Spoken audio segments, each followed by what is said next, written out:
அனைவருக்கும் வணக்கம். இப்போ ஃபைனான்ஷியல் மார்க்கெட்டில் இன்வெஸ்ட்மெண்ட் ஸ்டார்ட் பண்ணுறதுக்கு முன்னாடி நமக்கு என்னென்ன டாக்குமெண்ட் ரெடியாக இருக்கணும் அதை பற்றி பார்ப்போம். இப்போ இதுக்கு முன்னாடி நம்ம பார்த்துருந்தோம், பேன், ஆதார், பேங்க் மூணுலேயுமே நேம் சேமாக இருக்கணும் அப்படின்னு சொல்லியிருந்தோம். நம்ம அதே மாதிரி பேன், ஆதார் ரெண்டுமே லிங்க் ஆகிருக்கணும்.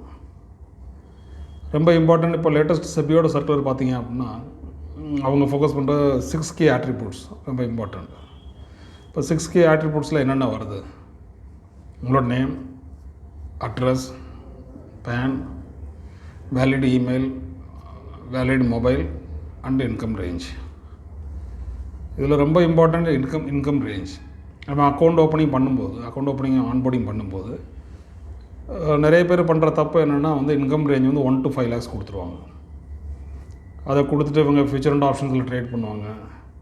டெய்லி 25-30 lakhsக்கு ட்ரேட் பண்ணுவாங்க. இப்போ இந்த மாதிரிலாம் பண்ணோம் அப்படின்னா பின்னாடி ஸ்க்ரூட்டினி வர்றதுக்கு சான்ஸ் இருக்குது. ஸோ முடிஞ்ச வரை உங்களோட ஆக்சுவல் இன்கம்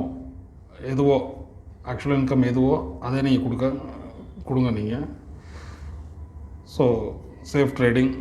இது மாதிரி யூஸ்ஃபுல் இன்ஃபர்மேஷன் அடுத்த வீடியோவில் பார்ப்போம். நம்ம சப்ஸ்கிரைப் பண்ணுங்கள், ஷேர் பண்ணுங்கள். தேங்க்யூ ஃபார் வாட்சிங். தேங்க்யூ.